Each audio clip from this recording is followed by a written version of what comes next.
I'm going to do is just sort of give you a little illustration of this. And so imagine that we've got some block of material, and now you're familiar with metals. They conduct electricity. Familiar with insulators. They don't conduct electricity.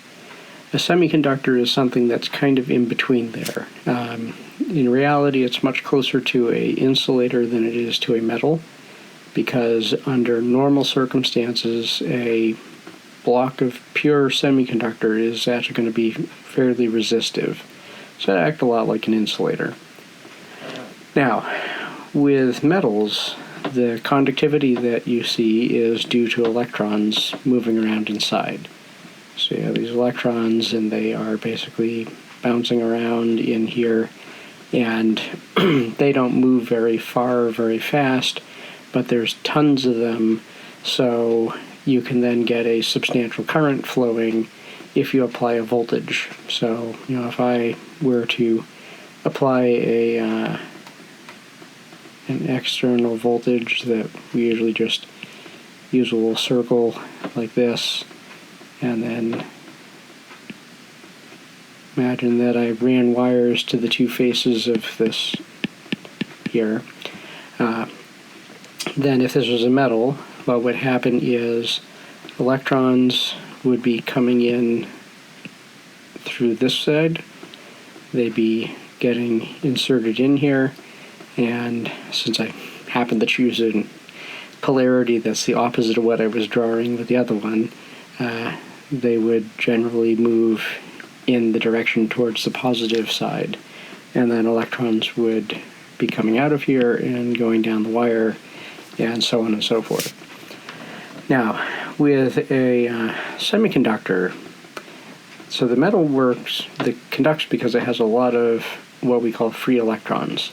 There are electrons that are not stuck to a particular atom, and so because of that, they're free to move around. Semiconductors, though,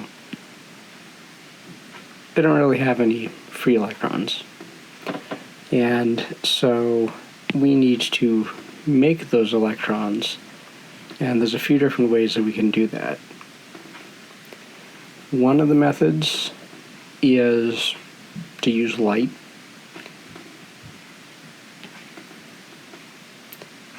So if we shine light onto a semiconductor, then what happens is it actually breaks a bond inside the material, and it produces a free electron, and a spot where that electron is missing that we call a hole. And it turns out that that hole can actually move around as well, so we treat that like a positively charged particle. The other way that we can generate those electron hole pairs is through heat. Now, the one thing with this, though, is that in both circumstances you end up with equal numbers of electrons and holes, and that's not really a problem. If you've got an applied voltage, the electrons and the holes will go in opposite directions, and they'll both contribute to the current. But now for a diode, you need something that's actually going to have a permanent structure in it. And so the way that we go about doing this is we have to use something called dopants.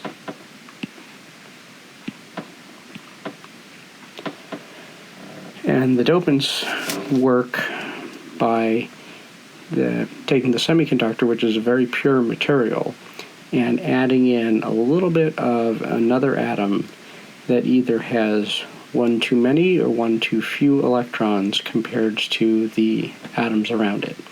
So, silicon being the most common semiconductor, if you put, say, boron in there, then that boron atom is going to not be able to bond with all the silicon atoms around it, and so there'll be a missing bond, and that would basically act like a hole.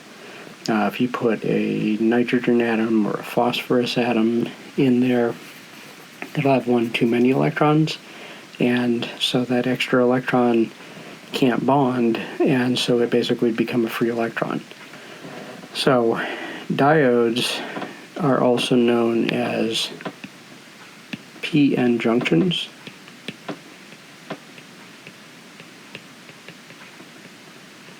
And the idea is that if you have a piece of semiconductor that is missing some electrons, then we call it p-type. If you have a piece of semiconductor that has extra electrons, we call it n-type. And so if we have our semiconductor here, but we now divide it, so one side is p-type and the other side is n-type, and what we have here is a diode. Now, diodes are devices that only allow current to flow in one direction, and they block current in the other direction. Yeah, that's a simplistic way of describing it, but that's the gist of it. And the way that that works is right at the junction between the p-type and n-type material. So right here. That, if we zoom in on it, we have our p-type material here, n-type material here. The holes that are present on the p-type and the electrons that are present in the n-type material. Well, a hole is basically a broken bond. An electron is something that would fill in that broken bond. So an electron can combine with the hole, and then they'll basically neutralize each other. Now, that's going to happen right at the boundary. In the process, what happens though is because the p-type and the n-type is electrically neutral, remember in the case of, again, silicon, the n-type, we had a phosphorus atom there, it donated an extra electron. The phosphorus atom that's left behind has a net positive charge. And so what we end up finding is that you get some charges building up that are the opposite of the electrons or holes that are present. And the difference, though, is that these are from atoms, so they're not free to move around. And so you end up with this point right at the junction that we refer to this as a depleted region.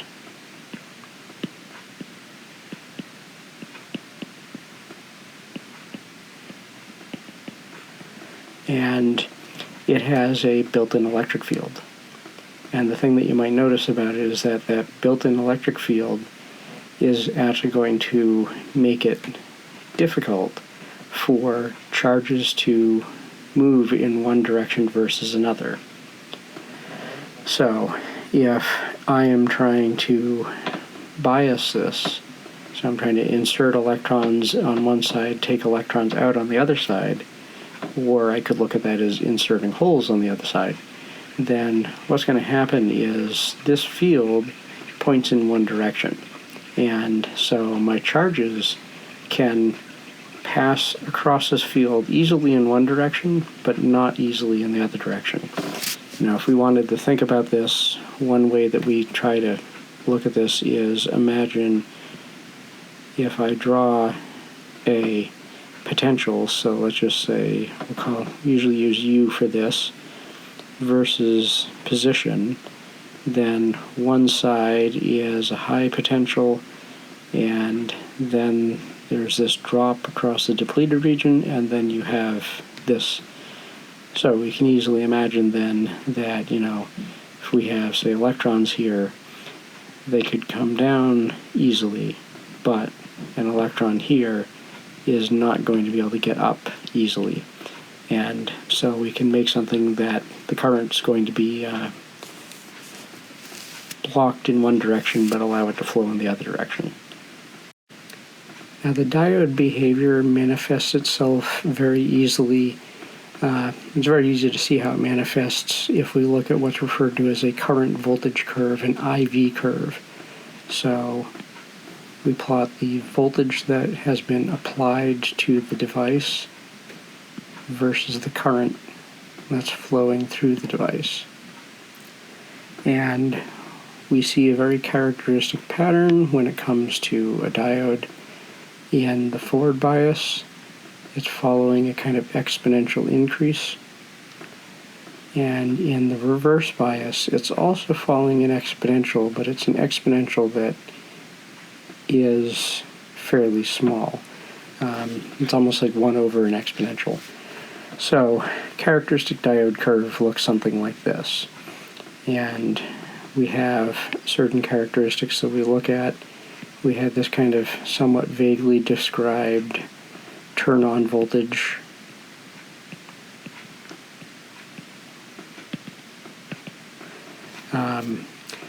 This is when a diode becomes forward biased, it's a voltage drop that we will see on the diode. And the voltage is usually related to a characteristic of the semiconductor that's referred to as the band gap.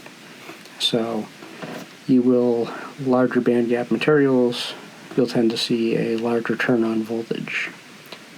And now, one other thing I'm going to make a comment on this is that, so this uses the diode equation, and so that is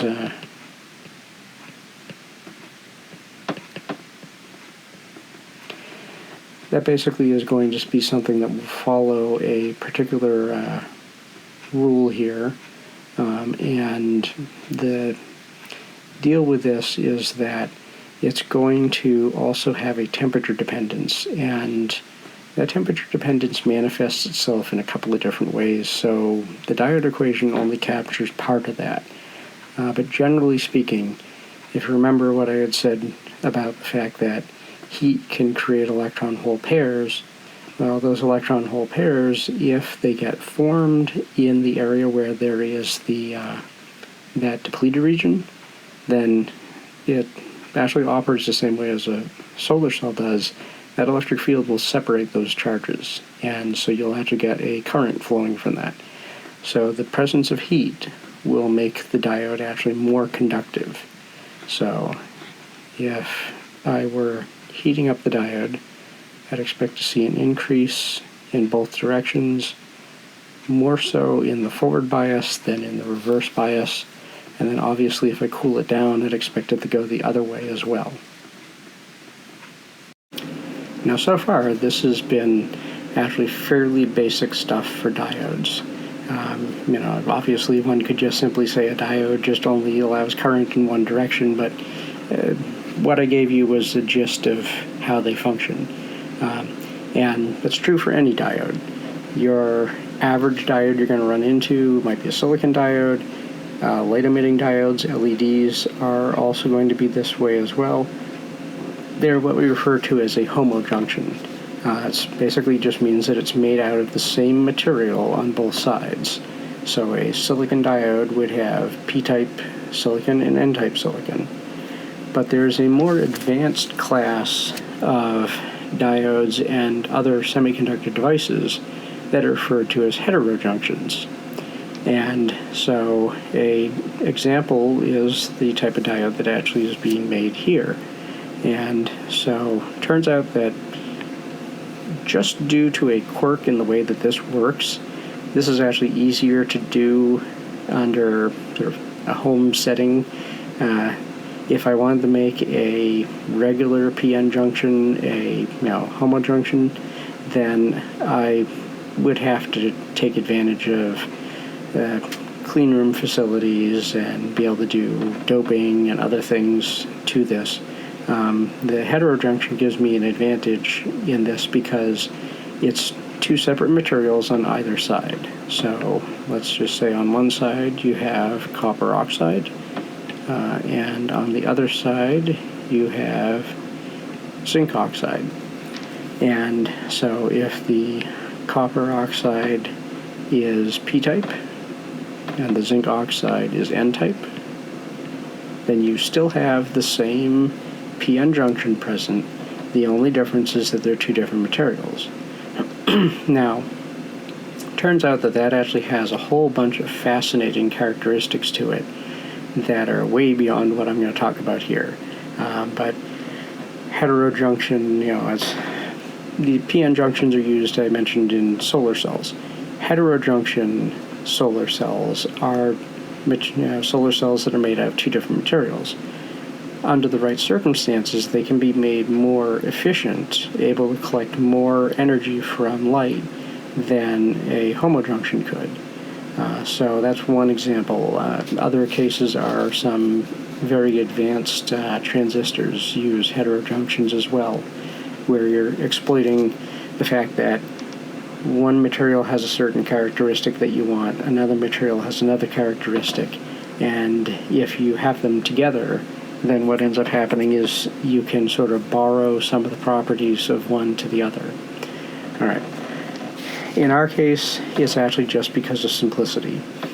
The copper oxide is very easy to grow on a piece of copper, and the zinc oxide is easy to deposit, and so that's why I end up doing this, because it gives us an easy way to make a diode. On top of that, this doping that I had mentioned before, to be able to get, say, like zinc oxide to be N-type, well, I needed something that basically was going to give it an extra electron. And the easiest way to do that, actually, is to put in just a little bit of sodium chloride. And when I say a little bit, I mean a very, very small amount. We're talking like parts per million, parts per 100,000 that we want. So 1 grain of salt was all I needed to put in to the entire solution. And the sodium replaces the zinc, but it doesn't have enough positive charge. The chlorine replaces the oxygen, and it actually has too much negative charge, so in both cases they contribute electrons to this.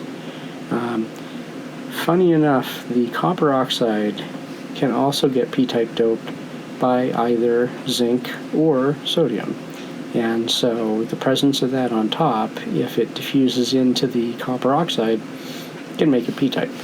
It's also argued that copper oxide is natively p-type as it is. And now to talk about the chemistry and a bunch of dead ends that I went down trying to get this to work. Now, in a lot of ways, this sounds kind of stupid, because I have, at the very beginning, I already have zinc oxide.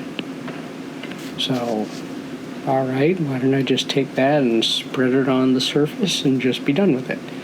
Well, the problem is I can't do that, because that's going to be granular, and it's also going to be mechanically contacted with the surface. It's not going to be chemically sort of intimately contacted.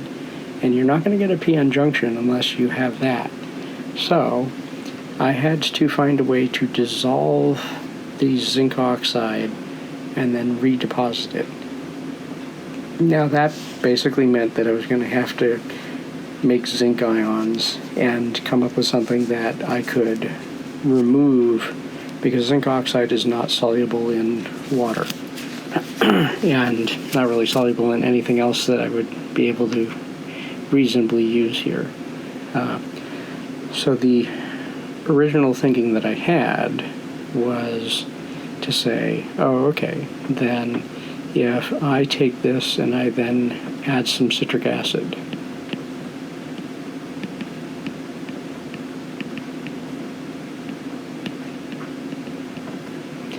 then what I'm going to end up with is a solution of zinc citrate.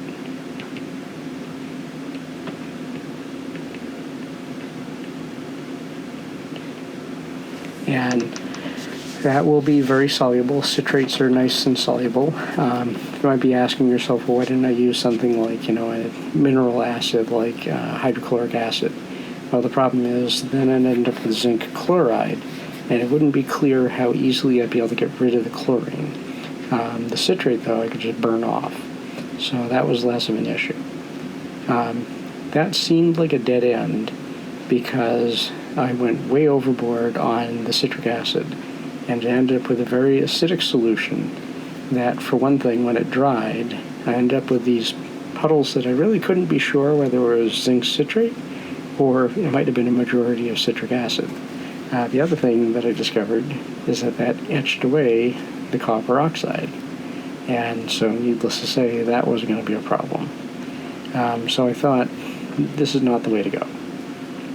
So I was trying to come up with something else that would allow me to better deal with this, and I was not entirely sure why I went down this route now.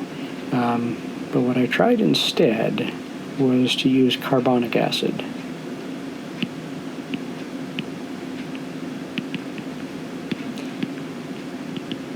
And the thinking was that that would give me zinc carbonate.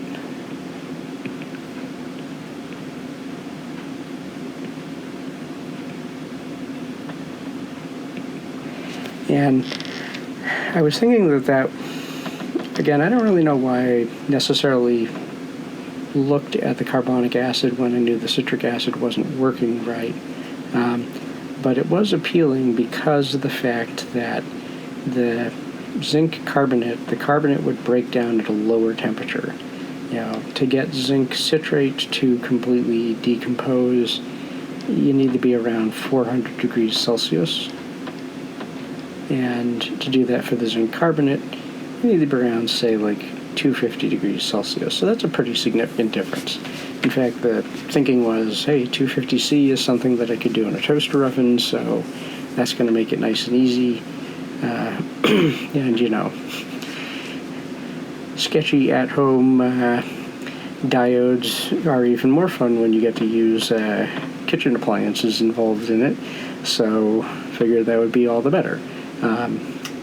This really did not actually work very well, and the reason is because zinc carbonate itself is not really that soluble. So the end result of this was that I didn't have very good solubility, and on top of that, it turns out that zinc carbonate, because carbonic acid is a weak acid, and zinc, we basically look at the opposite base of that, zinc hydroxide, is actually a strong base. Then what ends up happening is you end up with something that's a basic solution. In fact, I was really surprised to find out the pH was around 9 or 10 on this. And reason why that is something of an issue is I've come across literature that says that as a function of pH, the solubility of the zinc basically increases with decreasing pH. And you have to get down below like about 5 for the solubility to get high enough. And so that was definitely going to be an issue. I still went with it though, because one thing was I was a little shy about the idea that the acid would eat away at the copper oxide. What ended up happening though is that because of the low solubility, I was not able to get very thick films. Another thing that was going on is, I have this copper oxide substrate, and I put a drop of this solution on here, and it turns out that the way that this dries is very dependent on the pH. And if you have a high pH, then you end up with our friend here, the coffee stain ring, where everything accumulates to the edges and you end up with a thin film in between. And that really was not what I was looking for.